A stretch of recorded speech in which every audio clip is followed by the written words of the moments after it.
Kronologi ringkas peristiwa 13 Mei. Pada 10 Mei, pilihan raya dimenangi oleh parti-parti pembangkang, DAP dan Gerakan.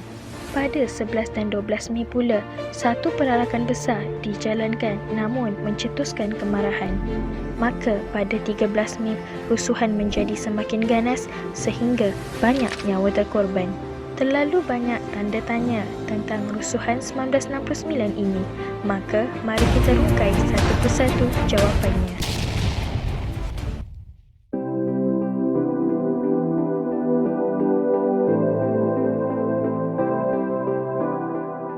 Apakah punca utama yang membuatkan tercetusnya kemarahan dan berlakunya peristiwa 13 Mei ini? Sebenarnya punca kepada 13 Mei ni dia ada beberapa sebab. Tapi dia bukan satu event yang menyebabkan berlakunya 13 Mei ni, tapi beberapa perkara. Contohnya, satu perasaan tak puas hati antara kaum. Sebagai contoh, kaum Melayu tak puas hati dengan kaum Cina sebab masa tu kaum Cina telah menguasai ekonomi yang dekat bandar.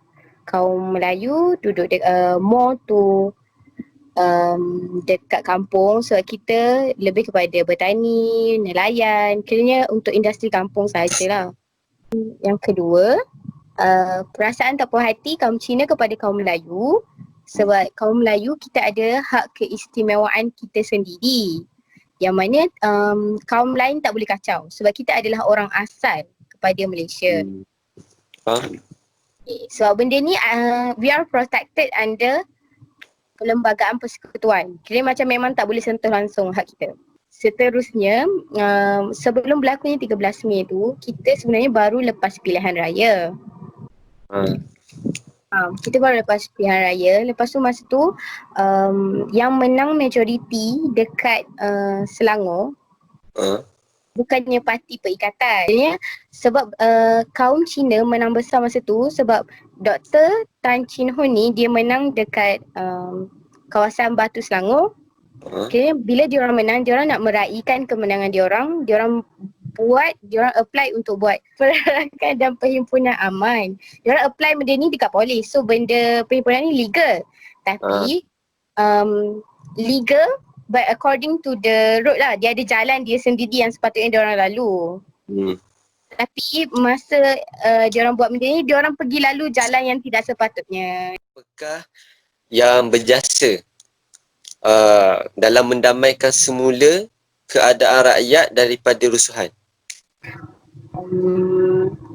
Kalau ikutkan yang mendamaikan, masa tu Tunku Abdul Rahman, Perdana Menteri kita yang pertama, telah mengasaskan Majlis Gerakan Negara, Magra ni.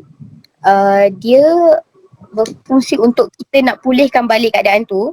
Lepas tu Tunku Abdul Rahman sendiri telah lantik Tunku Abdul Razak sebagai presiden lah untuk melakukan perkara-perkara seterusnya. Seterusnya, soalan terakhir, apakah usaha segera kerajaan ketika itu untuk mengawal dan menstabilkan semula tanah air yang masa itu agak sedikit kacau bilau? Lepas berlakunya rusuhan tu kan kita Tunku Abdul Rahman telah mengasaskan Majlis Gerakan Negara yang cakap tadi. Majlis Gerakan Negara itulah yang berfungsi untuk melakukan sesuatu untuk memulihkan balik keadaan ekonomi dan ketegangan antara kaum masa itulah. Yang pertama, kita telah mengasaskan rukun negara. Rukun negara ini untuk menyematkan balik semangat patriotik dalam diri rakyat Malaysia masa tu.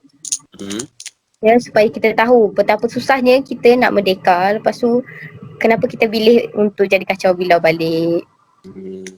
Lepas tu yang kedua, antara usaha kerajaan masa tu, kerajaan telah memperkenalkan dasar ekonomi baru.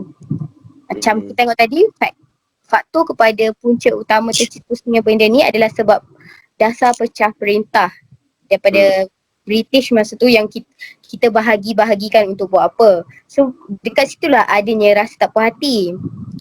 So bila tak puas hati ni berlakunya kacau bilau ni, kita tukar balik, kita buat dasar ekonomi baru. Tragedi peristiwa 13 Mei ini memberi kepada kita pengajaran dan kerajaan telah mengadakan dasar perpaduan antara kaum dan masyarakat sekeliling untuk dijadikan panduan dan pegangan masyarakat yang berbenang kaum bagi menjalankan hidup secara aman dan sentiasa bersifat berbaik sangka antara satu sama lain. Dengan terdapat pelbagai jenis kaum, agama, budaya dan pegangan agama di Malaysia, maka peristiwa 13 Mei ini pasti berulang sekiranya tiada kesedaran tentang isu-isu sensitif yang timbul seperti hak kedudukan istimewa kaum Melayu dan mewujudkan suasana yang harmoni di kalangan masyarakat-masyarakat. Pendek kata, tanggungjawab perpaduan adalah tanggungjawab semua pihak.